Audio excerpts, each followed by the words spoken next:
Hello, everyone. It's Donna Cravata, and we are here again with another live interview for the Real 50 Over 50. And today we have Kirsti Samuels. She's a leadership strategist and the founder and CEO of KS Insight, a leadership and strategy consultancy in New York City. She served as the executive director and adaptive leadership network in its startup years and is an adjunct professor at Columbia University, where she teaches leadership in action, leading and managing in moments of adversity and opportunity, and managing yourself as a leader. Skills and practices for high stakes moments to master students at the School of International and Public Affairs. For over 25 years, Christy has specialized in tackling complex problems with innovative approaches, and her work has spanned executive teams, senior country leadership, and even armed rebel groups. She holds a doctorate in law from Oxford University, a master's in public administration from the Harvard Kennedy School, and a Bachelor of Science and Law from Sydney University. But today we're going to focus on, I guess it would be your passion project. um, Maybe passion project, or maybe just the most important project. yes. I agree. She launched something called the Women Igniting Leadership Lab, and she launched that the year that she turned 51 after having a moment of clarity and deciding to stop waiting for permission, wondering why she was even waiting for permission.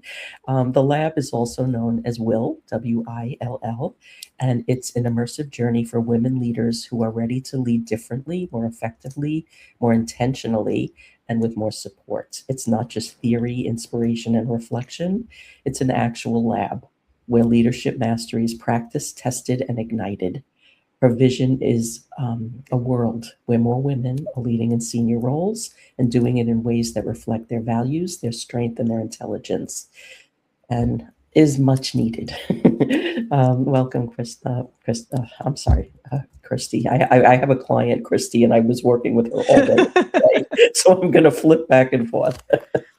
um, welcome, and I want to hear all about what you're doing, why you started this, like what were the things that were happening in your day-to-day life, working in academia, working in the corporate world, just traveling the roads you were traveling that made you realize that this was so needed. It's funny because actually where I want to start is my first leadership role was a disaster. Mm. Like, it genuinely was. And it really hurt me. It was the first time that I was put in a leadership role. I was just thrown in. No one talked to me about what it meant or what I was supposed to be doing. And I was pretty proud of myself. I was pretty excited, like, oh, I get to be a manager and whatever. And I did a horrible job because I didn't know what I was doing. And I didn't even know what the purpose was. It was as if I kind of thought that my team were like more hands, like, okay, like I just get more hands. So that's great. We'll Mhm. do more work. I have more hands. And it never really occurred to me that there was a skill set, there was a mindset, there was, you know, a frame of reference around what does it look like to lead? Because we train people to do the main thing that they do. We train them to be great at something, like an expert, like, I was a lawyer, so I was great at legal stuff. And no one had said, well, actually, this is a whole new journey. Yeah. So starting there, but then it wasn't that I gave up on the noticing. It's that I started a career in peace mediation, and I was in like war zones, genuinely, like working with people. And I was really noticing like some people were great at achieving an outcome that was going to successfully move the country, beyond the conflict into a future. And some just weren't. And it wasn't smarts. It wasn't charisma. It was something else. It was this kind of set of skills. So I pivoted at some point and I went back to school. And as you said, I went to the Kennedy School at Harvard, and I did my mid-career program focusing just on leadership. Like, what do we know? What don't we know? How do we train? Is it learnable? Can you learn to lead? And that was the mix I was in. I was doing that work. I was doing it with corporations. I was teaching. I'm still teaching at Columbia. I love the work. It's really hard. It's complex. It's interesting. It involves humans. But I was noticing that I was having the same conversation again and again with some of the, the corporations, the companies I was working with. I would say to them, I really want us to run a women's leadership program. And they would say, I love that idea. That's such a great idea. How about next year? And then next year didn't come. And it didn't come. And it's not that I think that women need different leadership training. It's not really that. In fact, when we created a leadership program, one of my colleagues and I, for women legislative leaders, and the organization that hired us to do it said, oh, well, this is the same training we would give a man. And we were like, yeah, that makes sense. It's leadership training. It's not like, I don't know, hair braiding. It's leadership training. It's not pink. It's not pink. It's, we're looking to build leaders here. And so it's not that the training needs to be different. There are some aspects that we think about differently because, we're socialized differently. We're looking at different challenges, but the skill set is really important. So realizing, as you said, I woke up one day and it was one of these really odd moments where I thought, I have never been told I couldn't do anything as a woman. I did not, I grew up in a family where they were like, yes, you can do it, change the world, be you. And yet there I was waiting for someone to say, you can do this. Somehow I was still waiting for someone to say, no, you really should go and do that. Go do that. We give you permission to do that. And in some ways I was like, oh gosh, really? Like if those of us who have everything, who have the law degree and the doctorate and who teach at the, famous institutions are still waiting for someone to say, yeah, you can go do that. Oh, really? There's something broken somewhere along the line. Like how, why is that the case? Yeah. So how does that factor into the framework of what you've created? So in some ways, it's not that we're saying just go do it, because I just went and did it when I was in my 30s and I messed it up pretty badly. But we're definitely saying don't wait for someone to tell you you are allowed to do this. Get out there, figure out what you want to do, and then develop the skills. And that's what we decided. So I pulled together some fantastic women leaders and women educators of leadership. And I said to them, come do this with me.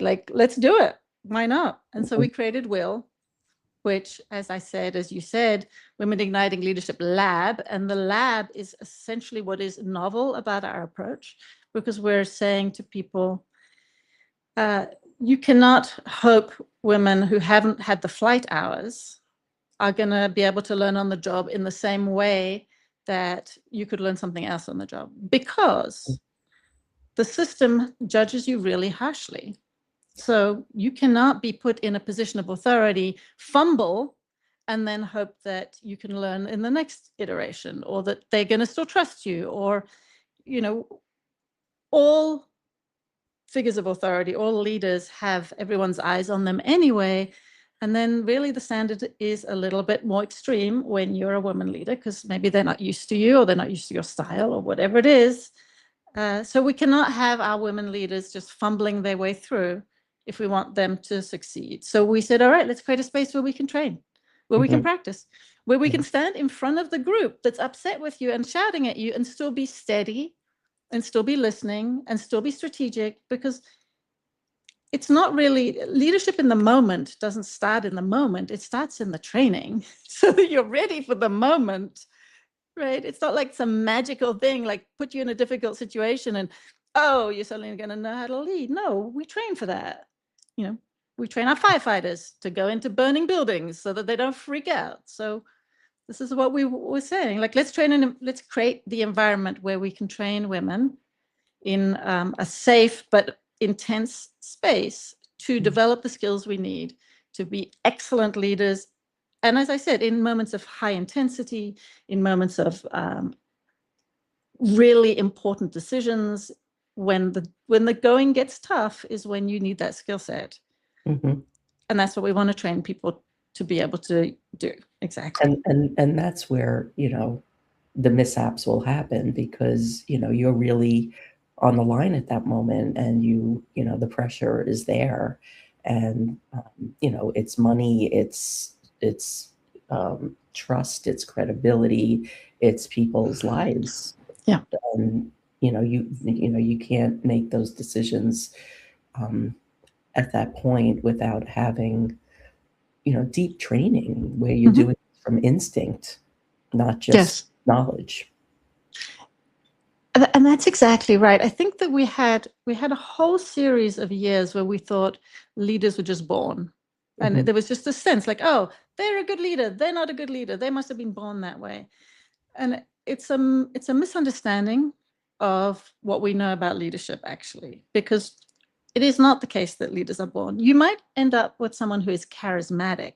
That doesn't Mhm. mean they're going to be a good leader, Yeah. because the leadership skill set is kind of two buckets, I think. There's the really understanding systems and how human systems operate. And I think of it like as the diagnostic bucket. They're like new glasses. Like instead of seeing something that's happening around you in a simple way, you see it in a complex way. You see Mhm. how one thing is influencing something else, or you see the symptom versus the root cause, and that allows you to make decisions that are complex, that in a way that will lead to the right outcome. It's a Yeah. bit like you don't go to the doctor and say, gee whiz, my arm is hurting, and they wrap your arm. Like they're like, well, what's this is the symptom. Great. What's the root cause? Let's deal Mhm. with that.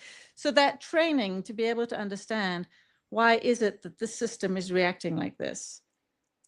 Why are the humans reacting the way they are? And humans, we are so interesting.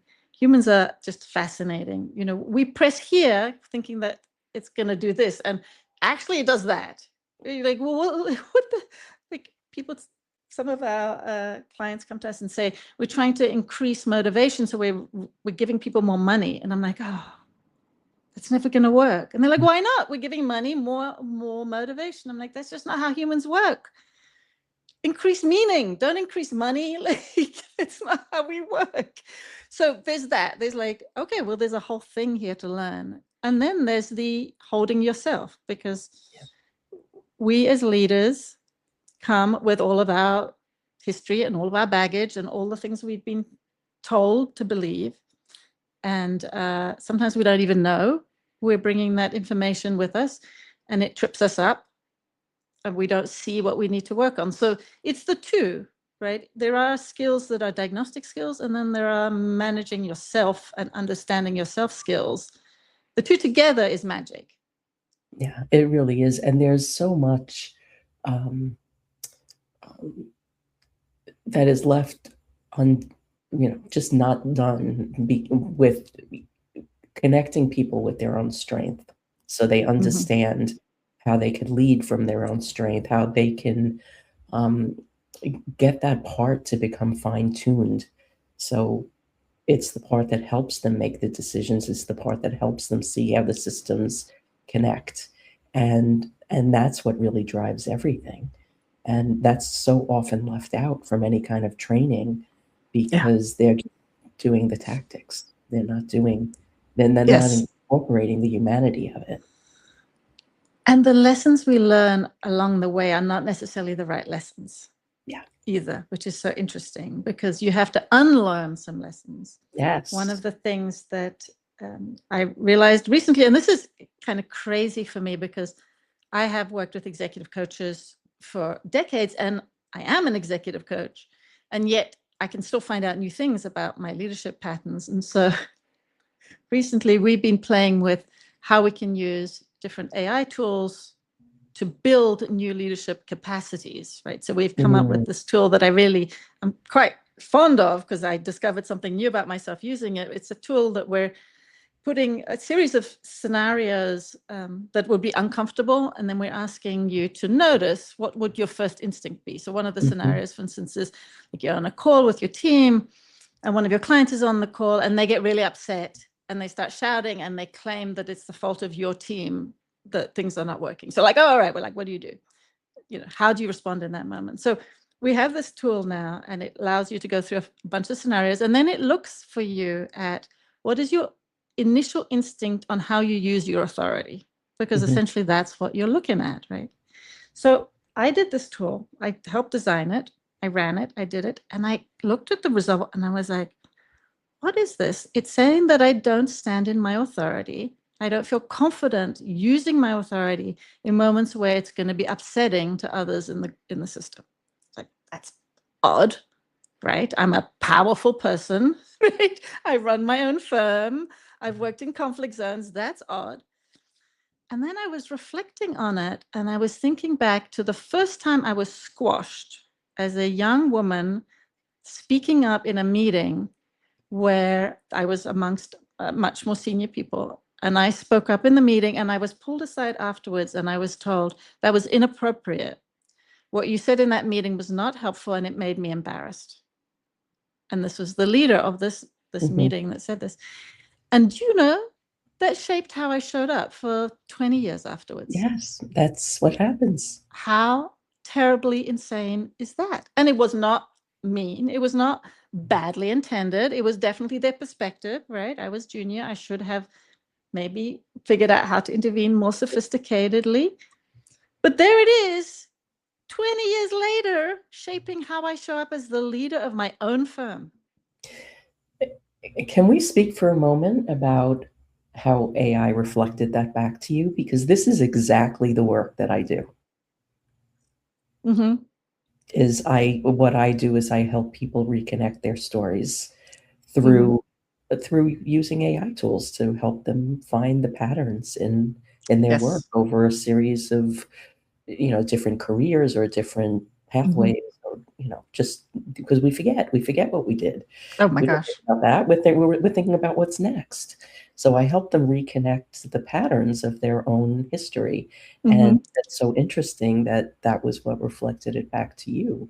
And how are you seeing that in your work when you're working in the lab with leaders, with emerging leaders? The reason I started becoming interested in AI, first of all, I'm an early adopter by nature. So, you give me the self-driving car and I'm in it being like, yeah, let's do it. Right? Hooray, this is fun. So I was always going to be interested in this tool. But what really started to make sense for me when I started to think, how can I use it, is that these are behaviors that we're trying to build. It's not just a cognitive moment where you're like, oh, I got it. It's how am I going to change a behavior that I've built over maybe 30 years? And you can't change that behavior with just a moment of realization. It has to be reinforced and practiced. And so, as I said, we're creating spaces where, at least in the lab, we're creating spaces where women leaders can practice. But it's not really sufficient because people need to be able to practice on their own time as well in an effective way. And actually, it turns out these tools can be calibrated to be effective. Now, I'm not saying to anyone, just go on to ChatGPT or Claude and type it away and it's going to help you. No, we have 50 pages of instructions that shape how the AI is going to respond based on the various principles we know are going to help you. But it can allow you to try things again and again. So the one tool that I mentioned is the pattern recognition tool. The other one is the flight hours tool. And you can trial different ways of responding to a difficult scenario and see what would happen, and then get a debrief saying, all right, well, this is what you leaned into, but that was the downside of leaning into that. So let's calibrate it differently. And I think that it can be an amazing opportunity to retrain how we show up. Again, because in the moment is not when you're going to succeed. It has to be built so that in the moment you make the right connection, see the various pros and cons, and make a step forward. But it's a little bit the pattern things I love, because I think AI is very strong at recognizing patterns. It's also crazy, in many ways. Still, it'll get better, but you can't be like it's like in the beginning when you first had like instructions in the car and people would drive off cliffs because they were like, but it told me to turn left. You cannot be like, oh yeah, AI has the answer. But it is fascinating as a tool, in particular because we are so entrenched in our lived experience as humans that it's very hard for us to see ourselves. Yeah. It's just really hard. I talk to my students all the time. I say, look, here are the things you know. Here are the things you don't know. That's a big piece. And then the rest is all the things you don't know. Yeah. And how are we going to find this out? How are we going to like look underneath the veil and figure out how are you getting in your own way when you don't even know you don't know that? So yeah, I'm with you. I love the options that AI gives you to see patterns. Yeah, I do as well. And I think that people are asking the wrong questions. Say more. They're asking, how could I do this faster? How could I do this cheaper? They're not asking, how could I do this better? True. They're not asking, what can I learn if I look deeper? And I think it's such a missed opportunity. I think for women over 50 that learn how to use these tools properly, they will have such an advantage. And they will be able to, create whatever opportunities they're looking to create for themselves that they could have for as long as they want on their terms. And that's given to them as a gift. And that's really kind of become my mission, is sharing these stories and helping women create businesses they could have for as long as they want and have that head snap moment when they walk in the room. I want that 70-year-old, that 80-year-old to be able to walk into the room Of course. and knock the socks off. Look at the age of our president. Guy. Like, we have long lives ahead of us to lead. What I'm planning now is for the next 30 years. You know what is so interesting about this, though, is people think that AI is kind of a technical thing. So, and people are not comfortable with technology. I get it. But actually, it's the opposite of a technical thing.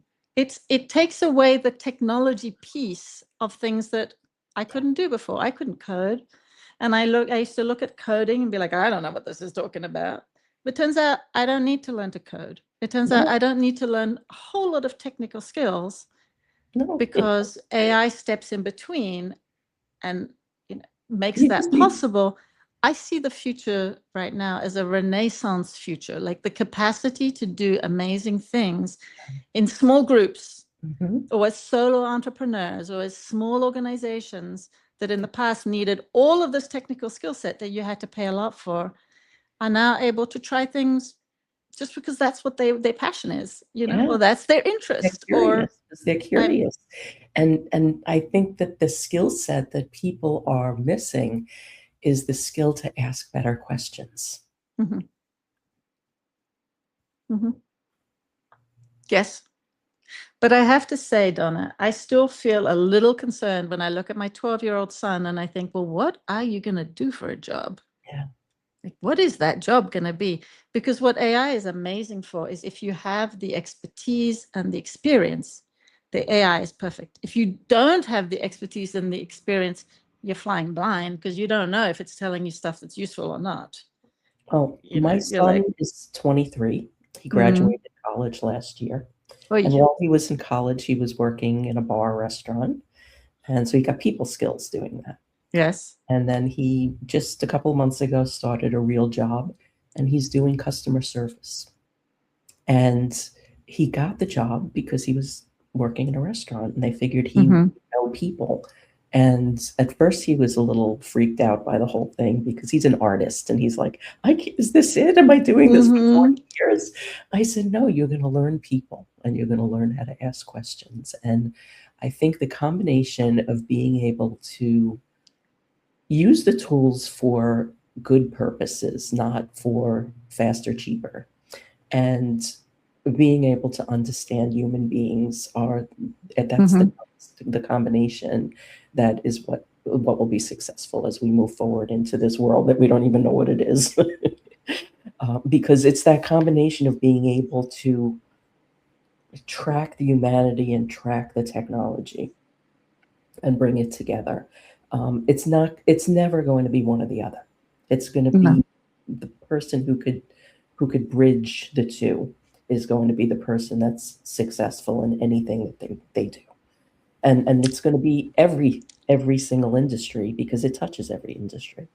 Yes, it is every industry. What I'm noticing with the clients that we're working with who are really are starting to realize how urgent it is for them to take this on, is that it's very dependent on the culture of the organization. Yes. Because in organizations that have not built a culture of innovation or a culture of psychological safety or culture of imagination, they are facing a real uphill battle because people are saying, I don't want to let go of my thing. Like I studied or I practice or I have 25 years of doing it this way. And, what are you telling me, that this is worthless now, that it's not worth anything? Versus saying, you have that amazing expertise, but we're now playing a different game. Yeah. You have to figure out how to use that expertise in relation to these tools that are just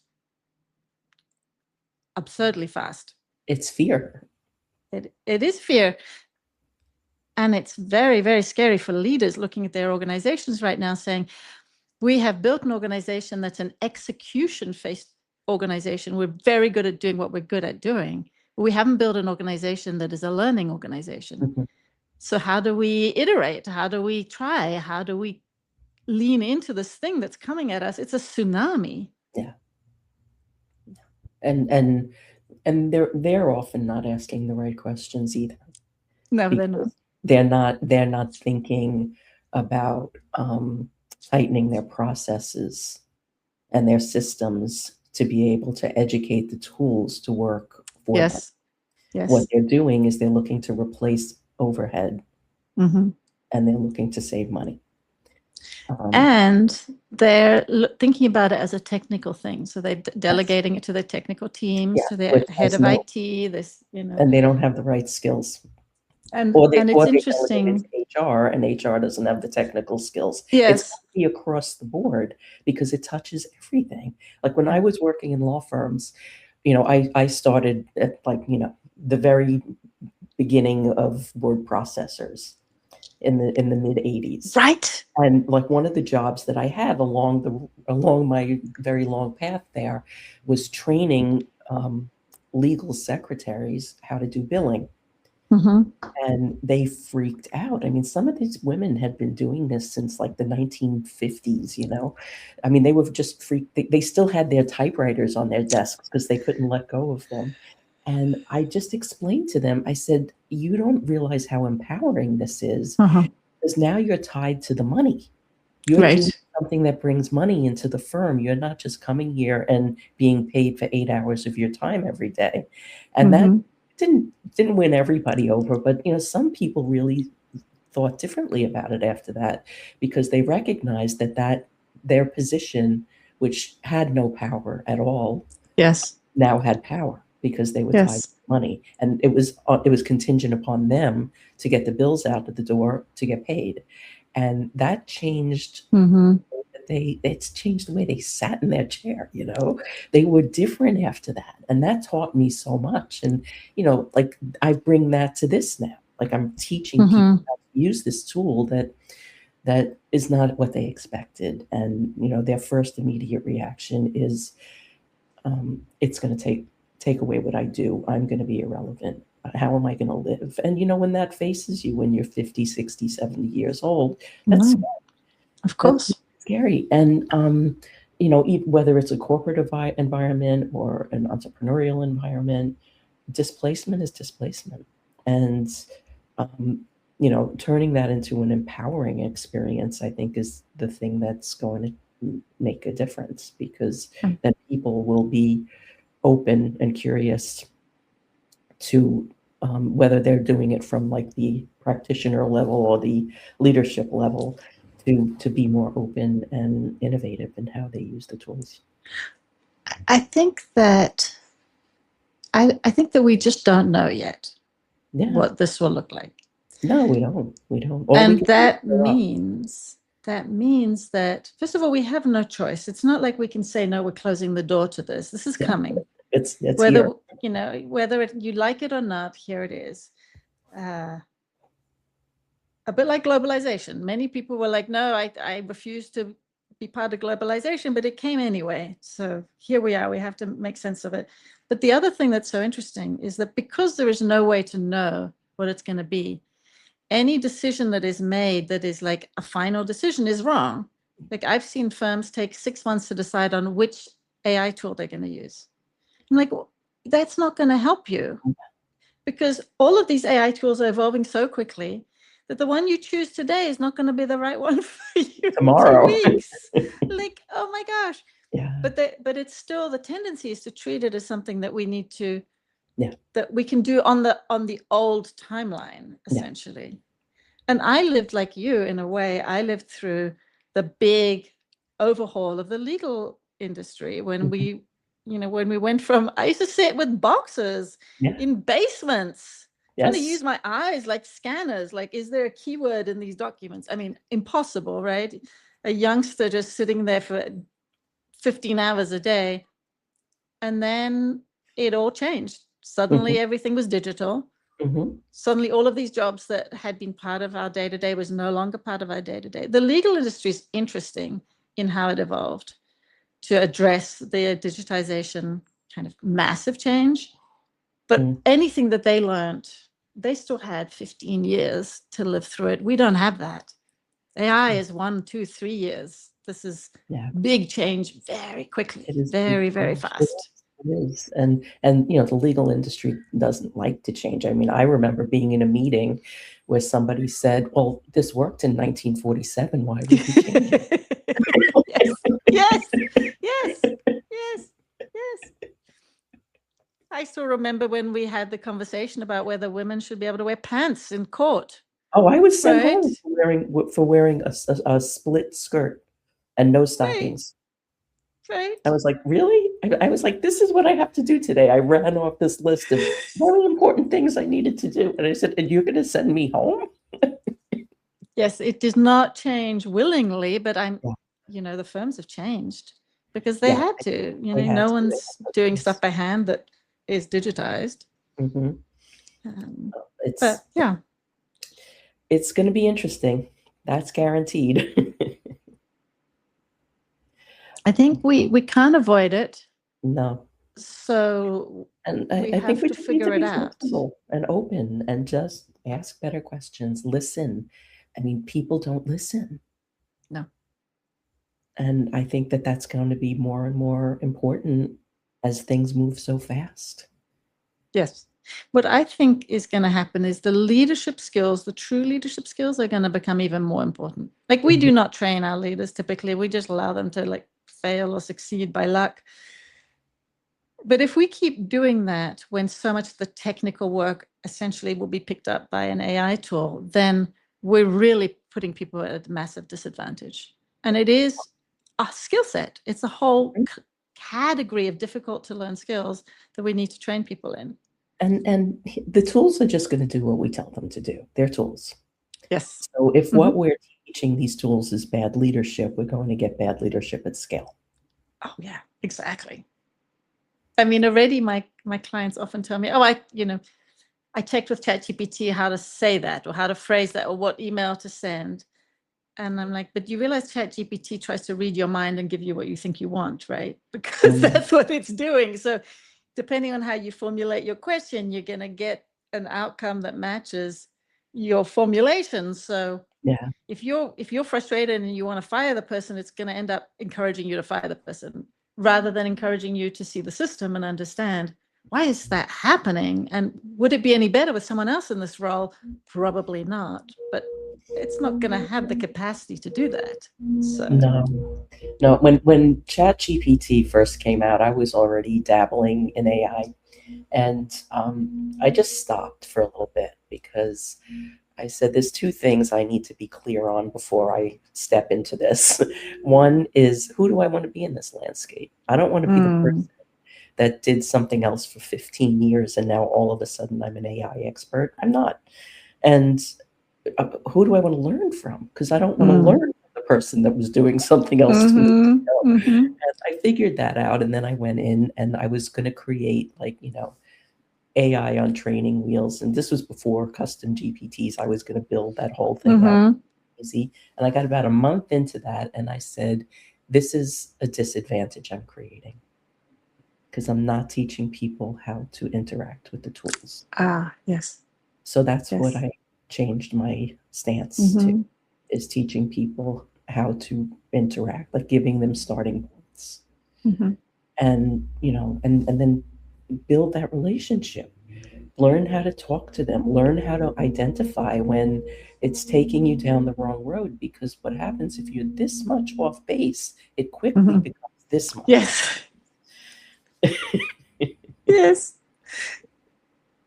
I think that this issue is happening in academia, as you can imagine. I've had to fully change how I interact with my students around assessments because you can't ask them to write pieces. It ends up being written in collaboration at a minimum with one of these AI tools. And the challenge for me is that I don't think you're learning the right skills if that's what you're doing. So I've gone to oral exams, I've gone to in-person simulations, I've gone to all sorts of other ways because I'm not really interested in their grade. Like, that is not important to me. What is important to me is that they leave with some new capacities to change the way they lead. I mean, if they don't know how to lead, they're going to get caught up. They're going to fail. In fact, when you get a bunch of 30, 35-year-old people in the room and you ask them who has been burnt leading, everyone's hand goes up because we don't know what we're doing. So we all get burnt. Yeah. And I'm Yeah. catching them just before that. And I'm like, let me help you think about how not to get taken out when you lead. But you're not going to do that by having ChatGPT write your essay. No, no, not at all. And I think that like people in our age category have a very important role right now because we are the bridge. Mm-hmm. There's a whole generation of people coming up now that will only know this. Well, yes, like my son, exactly. Yeah. I mean, they've already had the disadvantage of COVID and like, having that disruption in their education and their, just human education. Mm-hmm. And then to go right into, oh, you don't have to think, everything's already here for you. Um, I think critical thinking, discernment, Yes. asking questions, these are the things that we really need um, to leave in our legacy.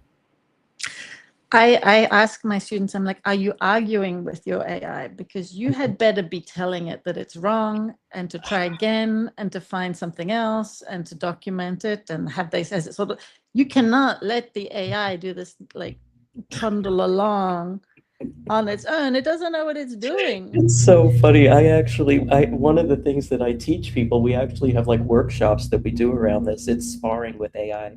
Yeah, exactly. It really is. It's like, do not take it as truth. No, Take it no. as an interesting starting point and then fight with it until you come Yeah, up with something interesting. yeah. And again, like you can't, like you mentioned this earlier, but you can't just use one tool. No. Like I have an amalgamation of tools that I use, and I call it Miranda, but it's basically four tools, and I use them all. Yes. And because sometimes they don't do what you want them to do. They And, go off. They and they go off. variable day to day, which is so odd to me. Like Well, some day to day, days you they can ask they the do same one question thing and twice and get the same answer. yes, they're very variable. It's like having like a whole cohort of interns, but you don't know which intern you're going to get on a certain day. It's like, It's which hurting intern am I feelings. getting? Very unpredictable. But Um, I mean, the work that you do is so important because it's critical thinking mhm. and it's combining the human side and the learning side and the learning about yourself. And that is such an important part because it gets bypassed as things get faster. Mhm. Or people will do like a Myers-Briggs assessment and like just attach themselves to that. That's a suggestion.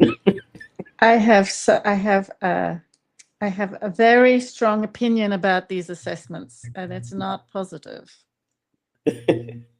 It's not positive. I mean, they have made lots of money Hmm. by creating these assessments, but are they helpful? Not really.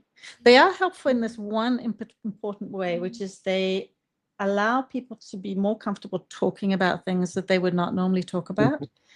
But other than that, they are not helpful in the sense that they don't really give you true information about where you need to work or what your predilections are or how your strong suit is getting in your way. How the skills that got you here will not get you there. I mean, they're not giving you that information. No, they keep you rooted in who you were at the moment you took the test. Yes. And even then, at best, it's a suggestion. Yeah. No, that's right. And I have spent, ever since my dramatic early failure at leading, I have spent a lot of time thinking about what kind of a leader I want to be, and in particular, what kind of a culture I want to create in my firm. And we do not encourage leaders to do that enough. But the way I see it is we ask people to be at work most of their lifetime in workspaces, and we ask them for that to be the substance of their life. And if we're going to do that, then I think we need to think carefully about what that experience is going to be. And so the culture that you create in your meetings, in your organization, is going to shape how somebody lives their life. I want people to come to my organization and say, I love working with KS Insight. I love working with Will. And in fact, I have people say to me, you've spoiled me for other companies, right? I'm never going to be able to go and work back where I was working before, because here I feel seen, I feel respected, and I learn, and I keep learning, and I invest in their growth, which means I give difficult feedback. It does not mean I'm, flowers and rainbows. It means I give difficult growth feedback with the clear intention of supporting people to grow. And I also care. So we create a culture where people want to be learning, want to be working. And for me, that matters, because as I said earlier, when I was chatting to you, I remember sitting in a cubicle in a law firm and thinking, oh my gosh, this is like a factory. I cannot, what is the point of my life here? So living in 6-minute increments. Well, yes, exactly. 6-minute increments in a room without a window, and with just also work that's going to go away. Let's be honest. I mean, AI is going to eat that lunch. So we cannot imagine that that's going to continue. No, it's so documented and regimented. It's very easy to train an AI on legal work. Exactly. But not on leadership. No, not on leadership. And also, there are nuances to it as well. But, the days of having, a 25-year-old associate working 4 days in a row without leaving to churn out a 200-page document that nobody's even going to look at past page 5. Yeah. Nope. I don't know what it'll mean for the culture of law firms that have been built on, you take your knocks and you allow and then you torture the next round. It's so incredibly hierarchical in how what the experience is. You make it too senior and then you have your life. Well, that doesn't make any sense. No, it was a very unhealthy workplace. It took me years to heal from that. Right. It's not necessary. I like what you're doing better. Thank you. And we went way over, but I was so. Oh yes, we did. I told you before we could talk for 4 hours. Anyway, we will be sharing this, and if you are listening on the replay, please put comments, questions, ideas, tag us. We'll come back. We'll keep this conversation going. I want to share Kirsti's websites here. She has ks-insights.com and womenignitingleadership.com. Please go check her out, see what she's doing. She's active on LinkedIn. Pretty sure she's going to be active here on Substack as well pretty soon. I think so. And come back next week. Well, actually, next week we have our meet and mingle, but we'll be back in May with interviews, and we are booked. We're pretty much booked until August, and then I have invitations out that we're going to be booked through the end of the year pretty soon. Amazing. Yeah. Donna, this is so fun. I've so enjoyed hanging with you, and I look forward to any questions that the women who will be following this and listening to this have.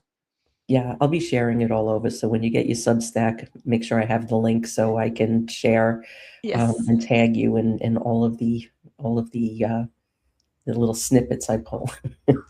So fun. Thank you. Thank you. Thank you for sharing this. Thank you for the work that you're doing. It's so incredibly important. And we'll be back with more. All right.